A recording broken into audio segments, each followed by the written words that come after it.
Alright, hello and welcome everyone.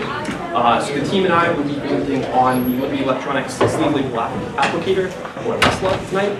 Our team consists of 5 mechanical engineers: Ryan, Mark, Josh, Carlos, and Zach, as well as 2 electrical engineers, Andrew and myself, and our advisor, Mr. Brian Montgomery. This project is completed for Liberty Electronics, and it's a continuation of work started last year. So some background on the project. Liberty Electronics is an electronics manufacturer that's based in the area.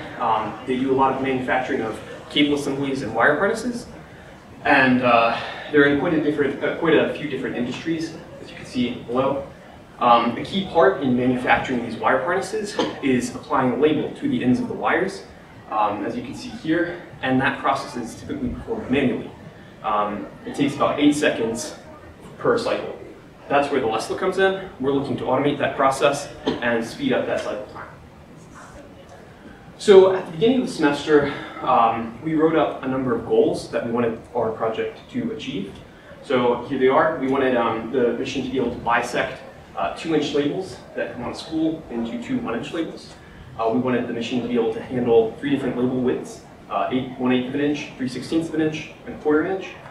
We wanted a mechanism to be able to notify the user when one label was placed on a wire and when the next would be begun. We wanted the cycle time to be less than 8 seconds, less than what it takes to perform the process manually.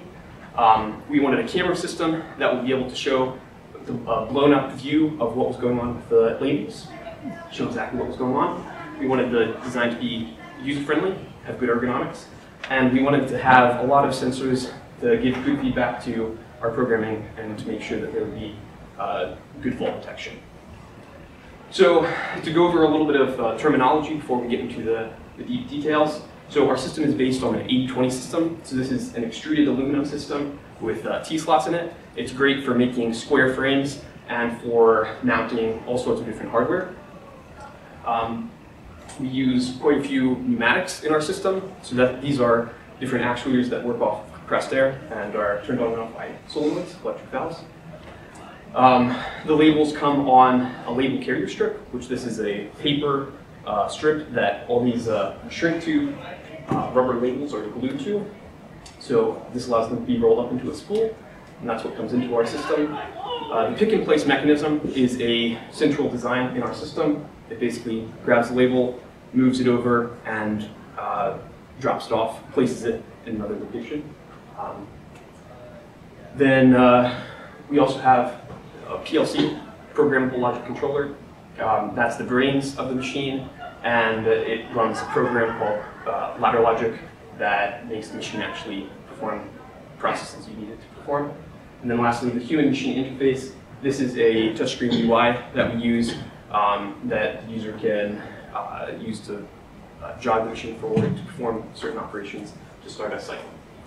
Next up, we have Mark, who will be talking about design. Thank you, Joseph. So first, we're going to go through the sequence of events just so you understand better what we need the machine to do. So as Joseph mentioned, we need to put labels on wires. So first we need to load the spool. As you can see on the far left side, it comes into a custom 3D printed assembly that keeps fingers out so they can't be pinched. We have the cutting mechanism there. Those 2 silver aluminum blocks, those bisect the label with a pizza cutter kind of assembly. We then move into the central part, which is where the pick and place begins, which is separating the label, opening the label, and then presenting the label to the operator. And then way over here on the right side, hidden behind the e-stop, is another custom printed waste chute, which is where all the scrap goes after we are done pulling the labels off of the strip. So we will start with the feeder design, which is something that we used after last year. They last year had a similar thing. They had about 4 inches of chain with rivets at the very far end of their machine, so they were just pulling the strip through. We decided to modify this to try to improve it with better contact areas. So you can see the bearing blocks and axles on the far sides of the bottom picture there. We have our chain go all the way through the machine to gain better control. We have a better rivet design that we custom 3D printed again to make sure that contact area again is large. There's a sensor In the bottom image, you can see the jig toward the center, which was custom 3D printed and designed to hold that sensor, which measures the small rectangular holes that you saw on the label strip to tell the machine where exactly the labels are. So then we move on to the pick and place itself, the star of the show here, that does the separating, opening, and presenting of the machine. So we have the separator, which is, again, many custom designed 3D printed components that I'll point out as we go. We first start with the clamp plate, which acts as a guide plate to keep the bisected label strip from falling down into the machine and being unable to be grabbed by the gripper and separators. That is a 3D printed part. All the edges that the label strip comes into contact with are rounded or chamfered so that there's no snagging or anything like that would get in the way of primary operation. That is operated by two CDQMB pneumatic actuators by SMC. We then have the separators themselves, which are the two smaller actuators in that top image there in the middle. Those are, again, SMC actuators. They have those custom printed blocks on them. Those are what comes through the center of the clamp plate. You can see in the bottom picture. They come through those H-shaped slots to meet with the gripper separator, which is on the top on that bottom picture you can see. Those come together over top of the label strip. They move upward together to pull the label off of the strip, and then those grip jaws move in together to open the label. So that brings us to the actual opening and presenting. So this is the gripper area. We have three different things going on here. We have the Lesh electric actuator, which is the large horizontal piece up at the top of that top image. That's what gives us our front to back motion to grab the back and front labels, and then we want to present it to the operator, so we bring it even farther forward for convenience. We have an MXF pneumatic actuator with those blue pneumatic fittings you can see. That has the up and down motion to go down to the label strip and bring it back up to present it and get over the guides for the feeder. And then we have the Les electric gripper, which is the piece that actually does the opening and holding of the label. And you can see the grip jaws in more detail down at the bottom. Those are designed to be able to take all three label sizes without having to be interchanged. And lastly, the last piece of this is the laser sensor that we have mounted on the back. You can see on the top image, there's that kind of boxy outcropping on the sensor adapter plate and separator plate. That holds a laser sensor that whenever a wire is inserted through the open label, it will see that and let the PLC know that it's time to release the label so that it can go retrieve another label and let the operator pull that piece out. And next up will be Josh talking about some of the other mechanical designs we have. Thanks, Mark. So moving forward with some of our design solutions, we're talking about cutting the strips. So one of our primary goals was to be able to bisect the labels. That was something Liberty Electronics wanted us to do. And we came up with the pizza cutter design. The pizza cutter design is shown up here, and it shows a spinning circular blade at the top, covered by a safety guard, and that rolls with constant force against a rubber block underneath. Both the blade and the rubber block are freely spinning, so as the strips are pulled through, it cuts through all the material, including the labels and the strip carrier. We did some testing in the fall just to determine what kind of spacing we needed to get the force that was required to cut through everything. So we were able to determine that and use it for the machine. As far as cutter maintenance, one thing we were concerned about is what would happen when the blade became dull. So it was important for us to be able to easily remove it and replace it with a new blade. As you can see in the bottom picture here, we've got two blocks on each side of the cutter, the top block and the bottom block. The bottom block stays in place, it's secured to the frame. So that just means that when you take off the removable top block, when you put it back in, it's able to go exactly right where it was. You don't have to realign it. In the top here you can see the removed blade. Then there's a specialized tool that we have that removes the guarding and then removes the blade to be replaced by a new and sharpened one. Another big goal of ours was to create an ergonomic chassis. The former chassis did not have cut out for any leg room. As you can see in the picture above, this is our design. It does have leg room. The operator can sit or stand at it, and it's still a comfortable height. So when we were doing that, we had to make sure that we still had enough space for the electrical box and the pneumatics panel, and also the scrap bin. The scrap bin is also a new addition. There's a scrap chute, and both are placed underneath the end of the feeder mechanism at the end of the machine, so that when the scrap comes out at the bottom, it's just guided right into there, and this is mounted so that it's easily replaceable to empty the trash bin when necessary. We also had to decide on a tabletop. We chose a high-density polyethylene material, and that's just a 24 by 36 inch tabletop, which provides a smooth and sturdy work surface for the operator. Moving on to safety considerations, we do have an incorporated e-stop, and that's placed conveniently at the lower right of the front of the upper chassis. We have the safety guarding, which encloses the entire upper chassis, and the top here, as you can see, is removable. That's just so we can get in and make any minor changes that need maintenance. It has a ferro guard, which is the red block, if you can see in the back there, and that just is linked to the safety relay, which is also linked to the e-stop, and allows the machine to cut power to certain parts of the machine when that is taken off, so it will not operate when the guarding is not on the machine. We also have an electrical box safety switch, and that's on the back of the machine. That just means that when you open the electrical box door, it'll cut power to the entire machine, so there's no danger of any kind of electrical hazards.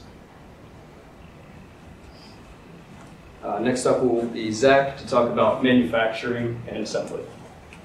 Thank you, Josh. As well as manufacturing and assembly, I'll also be talking a little bit about some of the design challenges that we've encountered during the semester, and we'll be going through how our team decided to solve those design challenges. So first, with every good project, we like to start from the bottom up. We start with the cart. This is obviously made out of 80-20 material that was mentioned earlier.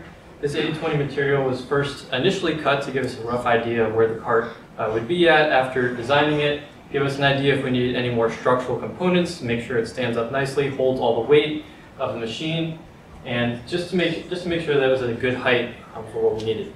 After that, we made the modifications to trim it down to make it nice and smooth, nice and flat, and get the tabletop as level as possible as we could with the 80-20. We also had the guarding that was added a little bit more around the bottom of the chassis. This Lexan guarding actually ended up being pretty difficult to machine and manufacture. The solution that we came up with that worked out pretty well was adding a plastic sheet over it to prevent any scratches, any marks that could potentially damage the Lexan and cause it kind of not to be a very good safety guarding for the Leslie. Up next, we have the upper frame, the upper chassis. This upper frame also made out of 80-20. It's a little bit smaller in size. Had to be designed quite well. This upper frame needed to fit all of the components, all of the sub-assemblies that were inside of it. And we really need to make sure that when we did this right the first time. Getting it right the first time is key, so we really went with some precise machining. This precise machining allowed us to shave off exactly what we wanted, so that when we eventually put the top frame assembly together, it ended up working out really well the first time, and it ended up not being as much of an issue throughout the rest of the project, so the design really paid off for that. As well, another thing that was added to the design late was allowing the top plate to slide off. This allowing the top plate to slide off really helped us when it came to assembly of the machine, because it allowed us to access all the inside components without ever really being in the way. Also allowed us to mount things like the camera screen on top, so that way everything would fit properly and we would be able to put things in really easily with no restrictions whatsoever. Up next, we have the feeder assembly. This feeder assembly, we know we had an issue at the very beginning that we were planning on solving. This issue is simply tightening the chain. We wanted to make sure the chain was nice and taut throughout, that way the label could pass easily through the machine and the guides would guide the label right down without ever sagging or dropping the label off at any point. The solution that we came up with for this was actually cutting more of the hole inside the bearing block. This bearing block hole allowed us to put a screw and a bolt there that we could tighten, and tighten it against the 80-20, pushing the chain out on one side, allowing it to be nice and tight. With that came modifications to the 80/20, allowing that to be kind of more structurally sound. We need to make sure that it wouldn't move after we were pushing against it, as well as some cuts were made also to allow those rivets that we talked about earlier pass through the 80/20. We also added, as mentioned, the on-ramp and the disposal guide. Those really help the label strip come on and off without the need for human interaction. We thought it would work a little bit better initially, but we made some good design changes to the 3D printed parts. Being 3D printed, they're easily changeable by printing more. So we really were able to make those changes necessary to get the label on and off cleanly. We also increased the stepper motor so that it could handle the extra torque and friction that was caused by the chain when that was not there when initially designed. Next is the cutter assembly. This is probably one of the easier assemblies. The only thing that really needed to be changed with it from the initial design to the final design was a couple of things like this hole at the bottom that made machining a lot easier instead of just a blind hole. It really kind of allowed us to be able to get this in and get this out of the machine shop as quickly as we possibly could, even though those are complex parts. We also had an issue with initial spacing. The initial spacing issue was removed simply by just kind of like removing material from one of the blocks to decrease the distance between the shaft diameters. And last but not least, we have the pick-and-place assembly. This pick-and-place assembly made mostly out of parts that we had already purchased, and so we had already kind of prepared for those. However, just putting them together is not enough because you need to actually mount them to the machine. Mounting to the machine we designed for, but there were some parts that were end up getting kind of snagged, so we decided to do some counterbores, things like that, changing some of the mounting plates so that the pneumatic slide, the stepper slide, and all the stuff talked about could actually slide freely and not have much of an issue. The initial gripper was actually ended up being a little bit too big when the whole assembly was put down the machine, so we redesigned some of those, again 3D printed, nice and easy. So we redesigned some of those to be able to fit, as well as added a label presentation, which you've seen in the front of the machine. It allows the label to be stuck in and can come out with pretty easy. So, up next we'll have Carlos talking about the electrical assembly. Thank you, Zach. So we used an electrical cabinet to house the most important electrical components of the machine, as well as those components that actually require protection from the environment. Some of these components include the PLC, which was previously explained by Joseph, is located at the upper left of the cabinet. A main safety relay and its extension, explained by Josh, it is located at the lower right side of the cabinet. Two power supplies, which are responsible for supplying the correct amount of power to each component in the machine. They are right by the PLC. Controllers, which are responsible for controlling the gripper and the stepper motor in the feeder. They are right beside the safety relay at the lower left. And terminal blocks. There is a total of 16 terminal blocks in the machine. They help organize the wires coming from different sources, and they help keep the machine clean. It is also worth mentioning how we mounted this panel. We used L-shaped brackets in order to fasten it, and we also grounded this panel just in case someone has to come into contact with it, so it serves as a safety measure, essentially. Now, the pneumatic panel is how we name the area that holds all of our pneumatics.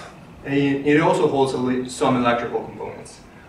It is located at the left side of the chassis, and we used an aluminum plate to place all of the pneumatics and to place an I/O block, an Ethernet box, and also a light dimmer switch.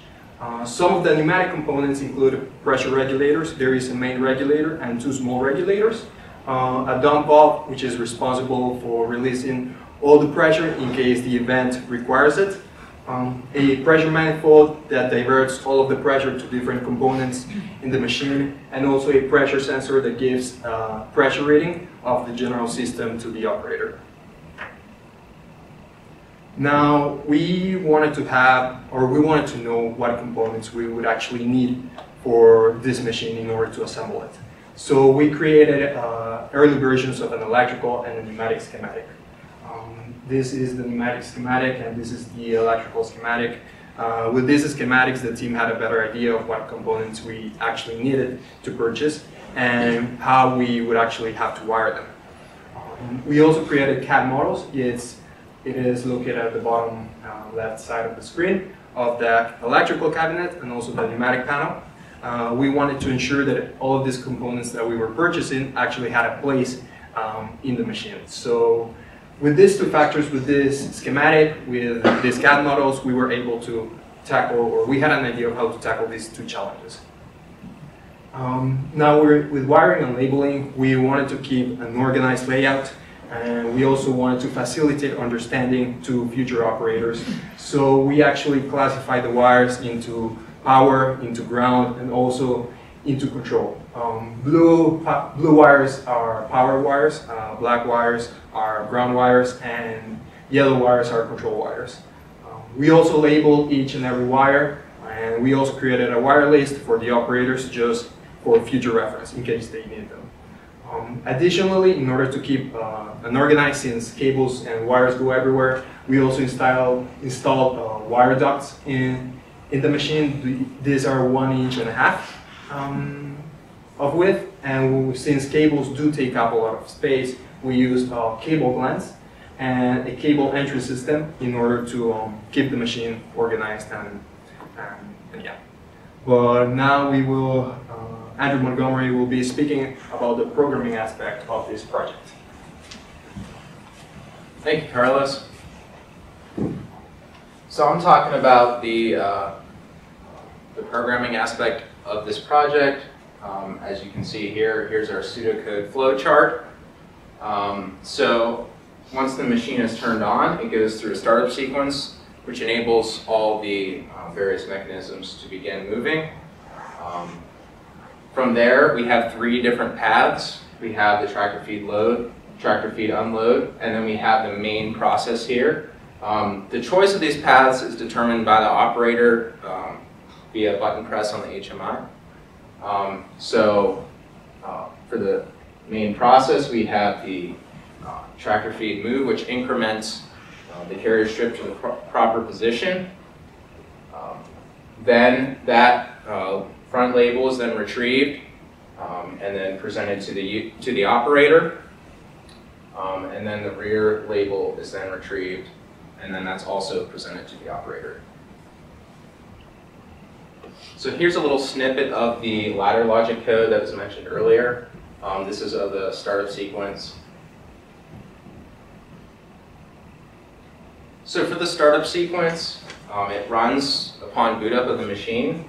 Like I said earlier, it enables the different mechanisms to begin moving. So it resets the safety relay, which allows pressure to the pneumatics, as well as providing control signal to the motor controllers. And then it runs a step command, or a setup command for the slide and step gripper steppers. This calibrates them, sends it back to the origin, and then the slide and gripper steppers are moved to their starting locations. As you can see in this picture here, the slide fully extended towards the operator, and the gripper fully opened up. So then we have the tractor feed move. So we used a stepper motor with a belt drive to move our carrier strip. As you can see in this left picture here, we have this laser reflective sensor shining down, and once it sees this little hole right here, it homes to that position, and then a relative move is performed by that tractor feed motor so that it can align properly with the pick and place, and this changes depending on which size label we're using. And then we also have the camera right here, which captures the information on that label so the operator can see it. And then we have to retrieve that label. So this clamp plate down here is then raised, which secures the carrier strip. And then the slide stepper is moved over either the front label position or the rear label position. The pneumatic slide is then lowered, and then the pneumatic separator from the bottom comes up, and that strips the label off the carrier strip. And then the pneumatic slide is then raised. That separator is lowered out of the way. So for this project, we used Hall effect sensors for our pneumatics so we could tell the positioning of our pneumatic devices. And then we had to present that label to the operator. So this gripper then squeezes that label further in order to fully open the label.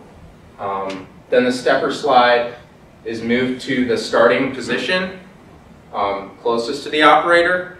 And then once the operator inserts a wire through the label, there's a reflective laser sensor on the back side that detects that insertion of the wire. Once that happens, this gripper then releases. Then the lower clamp plate lowers down so that the tractor feed can move and increment to the next position, and so on and so forth. Next we have Ryan, who will be talking about our results. Thank you, Andrew. As discussed, this is a continuation of a project and it has a large scope. We've had to design, we've had to manufacture, we've had to assemble, we've had to wire, route, and keep track of everything, let alone programming it all. So as you can see, on the left we have the original machine we started with, and on the right is what stands before you today, what we've completed so far. So our project, we've broken up into these 4 areas of completion for a level basis. We have that design phase where we're working on those designs, meeting those goals that we set forward. As you can see, we've pretty well accomplished that so far because it is, standing right in front of you right now. That helps. We're working on that refining phase right now as we speak even. The PLC, the HMI, the camera, they do require some interfacing and connection into the machine to be integrated, and then it'll be functioning in a state where we can begin fully testing. As aforementioned, even just in the assembly and manufacturing stage, we were able to see that the fundamentals of these components were functioning correctly. Like, we were able to constantly cut those labels. And once we have more of that initial work done on the refining, we'll be able to give more assessment on those testings. And finally, whenever all the testing is done, it's providing consistent results, it would then enter the production qualification stage, which is where it's going to be running through tests as if it's a daily in operation for over a 5-year period of factory floor use. So again, these testings are done at 3 main levels under that testing phase. You have the preliminary testing is wherever we have like 3D printed components and assembly, small things just right off the bat to see, does the idea even work before we commit 700 hours to making it. So those were done with individual, the small little assemblies, and these were sufficient from the beginning, like pizza cutter as aforementioned. Then we entered that second level of testing, which is done whenever we have something machined and actually that we're looking to use and incorporate into the machine. This is tested just individually and then it's placed into the machine, and that saw promising results. It did require some modification, refining, but it was very quick fixes. And finally, we're looking at to do that fully coordinated assembly where we're taking it off the carrier strip and throwing it in the trash can when we're done. That is technically programmed, but it has not been fully tested yet. So as Joseph was kind enough to mention, we did have these product design goals to accomplish. We wanted to bisect the 2-inch labels. We accomplished that with the cutter. We wanted more sensors for feedback. We've got so many sensors that it's almost automatic. All the operator has to do is hit the initial startup button and then insert a wire and just keep doing that. That's all they have to do. The machine will move and take care of all of the stages of the process.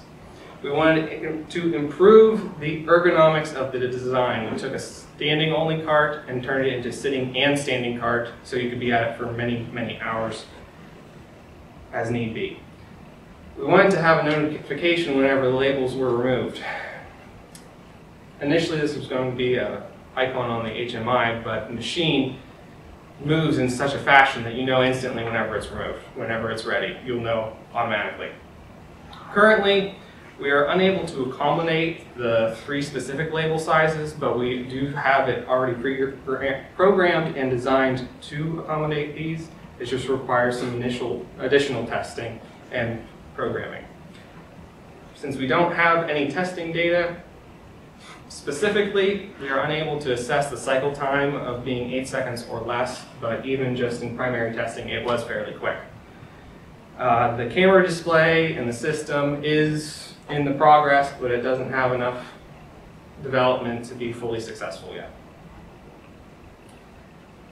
From a budgetary standpoint, in this fall, we allocated a lot of our funds for the design, and then what happened in the spring was we found out that with our designs we had to spend a little more, make additional 3D prints, and so on and so forth.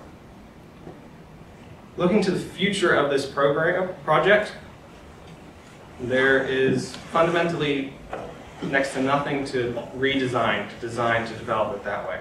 It simply needs a few more weeks of programming and integrating the PLC, the HMI, the camera. Looking to the future of just having less to do from the operator side, you could motorize the cutter wheel so it's running smoother, it's cutting cleanly. You could simplify the clamp plate, because we found that it needs to move so little that if you could take the time and find out where that perfect spacing is, you could have a fully stationary design. The rivets, as aforementioned, are 3D printed. We would be looking into making something a little more sturdy that could last longer than the machine. We would look at improving the loading and unloading techniques. They are currently 3D printed. A better solution could be found given more time. And eventually, you could take this to the scale of having, say, a robotic arm automatically feed the wire into the machine. Additionally, for that robotic arm, you'd need to know what's on the label, or the computer would need to know what's on the label, so it would need to be able to have computerized vision to see the label, read it, and let the computer know what it needs. So I would like to thank you all for your time, and we would like to give special thanks to Liberty Electronics and Mr. Benchins for sponsoring this program, the Mechanical Engineering Department for giving us the opportunity to complete this adventure, and Mrs. Adams for helping us with parts requisition. And a special shout out to all the manufacturing individuals and shop assistants to help make this project a reality.